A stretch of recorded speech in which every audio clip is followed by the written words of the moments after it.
नमस्कार साथियों, तैयारीपुर के डिजिटल प्लेटफॉर्म पर आप सभी का हार्दिक स्वागत है। मैं हूं चक्रधर पांडे और आप मेरे साथ पढ़ रहे हैं राजस्थान का भूगोल। और राजस्थान के भूगोल में हम लोगों को आज जो पढ़ना है पश्चिमी मरुस्थलीय प्रदेश पढ़ना है। आपको याद होगा तो पिछली वीडियो में मैंने पश्चिमी मरुस्थलीय प्रदेश के क्षेत्रफल के बारे में बताया था कि क्षेत्रफल कितना परसेंट है। 61.11 की बात हमने करी थी और हमने 52% की भी बात करी थी। एच एम सक्सेना और एच एस शर्मा की भी बात हमने करी थी और आरपीएससी ने जो माना था उसकी भी बात करी थी। 2,09,000 और 1,75,000 दोनों की बात करी थी। दोनों ही आपको याद रखना है क्षेत्रफल की बात करें तो, है ना।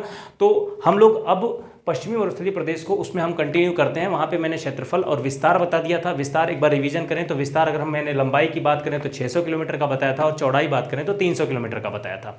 ठीक है, तो जनसंख्या की बात करें तो पूरे जो राजस्थान है उसका 40% जनसंख्या यहाँ पर मरुस्थलीय प्रदेश में निवास करती है। और अगर हम जैव विविधता की बात करें तो विश्व के सबसे ज़्यादा जैव विविधता वाला ये जो रेगिस्तान है हमारा थार का मरुस्थल है। और साथ में अगर हम बात करें सबसे ज़्यादा जनघनत्व वाला भी, विश्व की बात करें, विश्व में सबसे ज़्यादा जनघनत्व यही रखता है, थार का मरुस्थल ही रखता है। तो ये कुछ फैक्ट्स हैं। उसके साथ में हम बात करते हैं कि पश्चिमी मरुस्थलीय प्रदेश जो है उसमें सबसे मेन क्या है, मुख्य क्या है, मरुस्थल है। तो मरुस्थल क्या है भाई, अगर हम लोग इसको क्या करते हैं, इस प्रकार से बांट देते हैं जिसको 50 सेंटीमीटर वर्षा रेखा कहते हैं। इसको आधार मान करके अगर हमने इसको दो भागों में बांटा तो यह जो होता है हमारा पश्चिमी मरुस्थलीय प्रदेश होता है। और इस पश्चिमी मरुस्थलीय प्रदेश में क्या है, मेन मरुस्थल है। तो मरुस्थल के बारे में जान तो लें कि मरुस्थल है क्या, मरुस्थल आया कहाँ से, यहाँ पे ये मरुस्थल कैसे आया। हालांकि ये चीज़ पता है कि टेथिस सागर का हिस्सा है, इसके बारे में भी हम लोग पढ़ने वाले हैं। लेकिन सबसे पहले आप जान लीजिए कि ये थार मरुस्थल का हिस्सा है। आप कहोगे सर थार मरुस्थल का कैसे हिस्सा है, ये तो खुद ही थार है। देखो थार सिर्फ यहाँ भी नहीं है, थार का मरुस्थल भारत और पाकिस्तान दोनों में फैला हुआ है ना। उसके पहले एक शब्द मैं आपको बताने वाला हूँ। शब्द क्या बताने वाला हूँ, शब्द एक आता है ग्रेट पाली आर्कटिक। ठीक है, यह जो शब्द है बच्चों, यह शब्द कंफ्यूज करता है। ग्रेट पाली आर्कटिक शब्द, सर ये क्या है, ये क्या लिख दिया ग्रेट पाली आर्कटिक, कोई आर्कटिक महासागर से जुड़ा है क्या? नहीं। तो फिर आर्कटिक उसे क्या बोलते हैं, महाद्वीप से जुड़ा है, अंटार्कटिका से जुड़ा है? नहीं भाई नहीं। तो फिर ऐसा ही तो नाम लग रहा है, नहीं ऐसा कुछ नहीं है। पाली आर्कटिक जो है ना आर्कटिक सागर से जुड़ा है ना आपके महाद्वीप से जुड़ा हुआ है। यह जो है ग्रेट पाली आर्कटिक, यह किसको कहते हैं, तो आप यहाँ पे मेरे सामने यहाँ पे आपके सामने एक ये मैप देख पा रहे होंगे। यह जो मैप है ये विश्व का मैप है बच्चों, है ना। और विश्व के मैप में अगर आपको मैं बताऊं तो यहाँ पर इस तरह से मैं अगर डॉट डॉट करूं तो यह जो है यह अफ्रीका महाद्वीप है। क्या है बच्चों, यह अफ्रीका महाद्वीप आप देख पा रहे होंगे, ये अफ्रीका महाद्वीप है। यह हालांकि ये पूरा है लेकिन हमको क्या करना है, हमको सिर्फ इतने से मतलब है। ठीक है, यह अफ्रीका महाद्वीप आपने यहाँ पर देख लिया, जहाँ पे ये अफ्रीका लिखा हुआ है, ये अफ्रीका महाद्वीप है। और अफ्रीका महाद्वीप में ये जो मरुस्थल है इसको कहा जाता है सहारा मरुस्थल। क्या कहा जाता है, सहारा मरुस्थल कहा जाता है यहाँ पर। ठीक है, तो ये जो अफ्रीका में है ये है जो है इसको क्या कहा जाता है, सहारा मरुस्थल। अगर मैं यहाँ पे लिख दूँ कि इसको क्या कहा जाता है, सहारा कहा जाता है। हाँ सर ये बात समझ में आ गई, सहारा मरुस्थल कहा जाता है। अच्छा, तो मैं अगर कहूँ कि ये सहारा मरुस्थल के जस्ट बाजू में यहाँ पर एक यहाँ पे सऊदी अरबिया नाम का कंट्री है। ठीक है, ये सऊदी अरबिया नाम का कंट्री है, इसे कहा जाता है अरब मरुस्थल, क्योंकि ये अरब है, अरब प्रायद्वीप में है।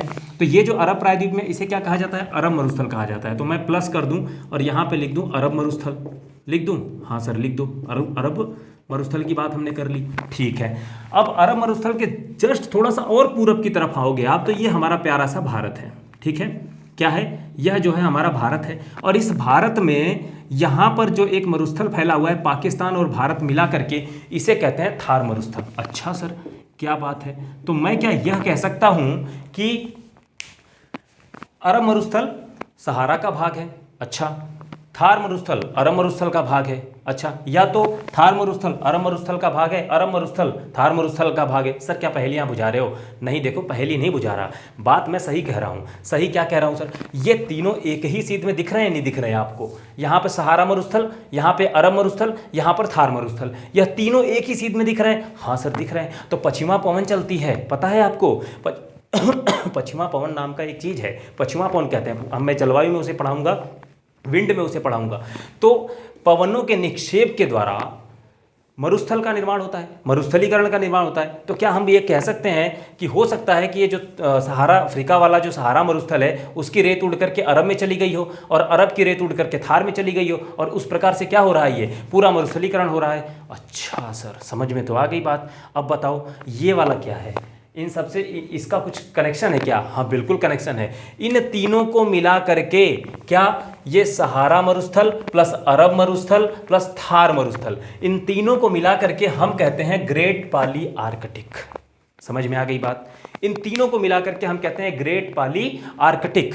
समझ में आई? हाँ सर, इतनी बात समझ में आ गई। ओके, अब हम बात करते हैं हम थार मरुस्थल के बारे में, क्योंकि बात तो हमको क्या करना है, मुख्यतः हमको बात करना है इस थार मरुस्थल के बारे में करना है। ठीक है, तो जब हम थार मरुस्थल के बारे में बात करते हैं तो ये जो यहाँ पर आप देख पा रहे होंगे पाकिस्तान और भारत, यानी अगर हम बात करें किसकी, थार मरुस्थल की, तो वो किस में फैला हुआ है, पाकिस्तान और भारत दोनों में फैला हुआ है थार मरुस्थल। ठीक है, मैं यहाँ पर लिखता हूँ एक बार, है ना। थार मरुस्थल की अगर हम बात करें, इसको मैं एक बार मिटा देता हूं, है ना। पश्चिमी मरुस्थल की हम लोग बात कर रहे हैं। ठीक है, देखो अब अगर मैं बच्चों थार मरुस्थल की बात करूं तो वो पाकिस्तान और भारत दोनों में फैला हुआ है। ये थार मरुस्थल किस में फैला है, एक तो पाकिस्तान में फैला हुआ है, पाकिस्तान में, है ना, और एक फैला हुआ है भारत में। अच्छा, दोनों में फैला हुआ है, हाँ बिल्कुल। लेकिन सबसे मजे की बात देखो, सुनो अब, सबसे मजे की बात तो ये है कि यह जो थार मरुस्थल है इसको भारत में और पाकिस्तान में कहा क्या जाता है, क्या कहा जाता है, भारत पाकिस्तान में इसे कहा जाता है चोलिस्तान। क्या कहा जाता है, चोलिस्तान। साला नल्ला पाकिस्तान, जैसा देश वैसा नाम रखते हैं, क्या करें हम तो देखो शुद्ध सात्विक लोग हैं। हमने क्या लिखा है, हमने कहा है थार, थार है तो थार ही रखेंगे ना। हाँ, हमारी तो आदत ऐसे ही है ना, हम कुछ बदलना नहीं चाहते, ये बदलना चाहते हैं, और बदलना चाहते तो कैसा, हम पॉजिटिवली बदलना चाहते हैं, लेकिन ये ऐसा बदलना चाहते हैं, समझ सकते हो आप। इसको चोलिस्तान और चेलिस्तान कहा जाता है ना, जैसा नाम जैसा देश वैसा ही नाम। ओके ठीक है, कोई बात नहीं, खैर हमें पढ़ना है। तो पाकिस्तान में क्या कहा जाता है, चोलिस्तान कहा जाता है, और जो मरुस्थल का भारत में जो भाग है ना उसे कहा जाता है थार मरुस्थल। क्या कहा जाता है, थार मरुस्थल कहा जाता है। अब आप कहोगे सर अच्छा भारत में थार मरुस्थल का, तो अपने जो राजस्थान है इसमें थार मरुस्थल है। हाँ देखो, पश्चिमी मरुस्थलीय प्रदेश है ना, जो पश्चिमी मरुस्थलीय प्रदेश जो है यह थार मरुस्थल का हिस्सा है। जो पश्चिमी मरुस्थलीय प्रदेश है यह किसका हिस्सा है, थार मरुस्थल का हिस्सा है। सर हिस्सा है क्या, थार मरुस्थल नहीं है ये, हाँ थार मरुस्थल का हिस्सा है ये। कैसे कह रहे हो सर, ये मैं इसलिए कह रहा हूँ सर कि थार मरुस्थल सिर्फ और सिर्फ राजस्थान में थोड़ी है, ये पाकिस्तान में भी है। और अगर हम सिर्फ इंडिया की बात करें तो सिर्फ राजस्थान वाले राज्य में थोड़ी है, राजस्थान के साथ 3 और राज्य में आता है। ये किस राज्य में आता है, अगर मैं थार मरुस्थल की बात करूं बच्चों तो यह जो आता है, यहाँ पर इंडिया की बात हम कर लेते हैं। अगर थार मरुस्थल की बात करें, एक बार इसको हम लोग अब निकाल देते हैं, ठीक है। और अगर हम थार, आपको समझ में आ गया होगा, है ना। और अगर हम लोग थार मरुस्थल की बात करें, है ना, थार मरुस्थल की अगर हम बात करें तो यह कहाँ पर है, इंडिया की अगर बात करें तो इंडिया के 4 स्टेट में फैला हुआ है। कितने स्टेट में फैला हुआ है थार मरुस्थल, थार मरुस्थल की अगर हम बात करें तो इंडिया के 4 स्टेट में फैला हुआ है। किस स्टेट में सर, इंडिया के सबसे पहले ऊपर आता है पंजाब, तो यह किस में फैला हुआ है, पंजाब में भी फैला हुआ है। अच्छा, पंजाब के बाद में हम बात करते हैं हरियाणा की, है ना, किसकी बात करते हैं, हरियाणा की। और हरियाणा के बाद हम बात करते हैं किसकी, राजस्थान की। अच्छा सर, राजस्थान भी हो गया। और राजस्थान के बाद हम बात करते हैं गुजरात की, ठीक है। तो ये जो 4 स्टेट है इनमें मिलाकर के ये पूरे को थार मरुस्थल कहा जाता है। पूरे को क्या कहा जाता है, थार मरुस्थल। और हमारा पश्चिमी मरुस्थलीय प्रदेश किसका हिस्सा है, थार का हिस्सा है, जो कि राजस्थान में, और राजस्थान में इन सब का 60% है। पूरे जो पंजाब, हरियाणा, राजस्थान, गुजरात, यह चारों मिलाकर के हमारे भारत वाला थार फैला हुआ है, मरुस्थलीय प्रदेश फैला हुआ है। लेकिन उन सारे मरुस्थलों का 60% मरुस्थल यहीं है, राजस्थान में ही है। बाकी के 40% में ये तीनों आते हैं। इतनी बात समझ में आ गई, हाँ सर इतनी बात समझ में आ गई। तब आगे क्या देखें, मरुस्थल की बात तो हमने देख ली कि मरुस्थल कितना % है राजस्थान में, और पंजाब, हरियाणा, राजस्थान और गुजरात की बात करी, ग्रेट पाली आर्कटिक की हमने बात करी, ठीक है। तो ये हम लोग थार मरुस्थल की बात कर ली,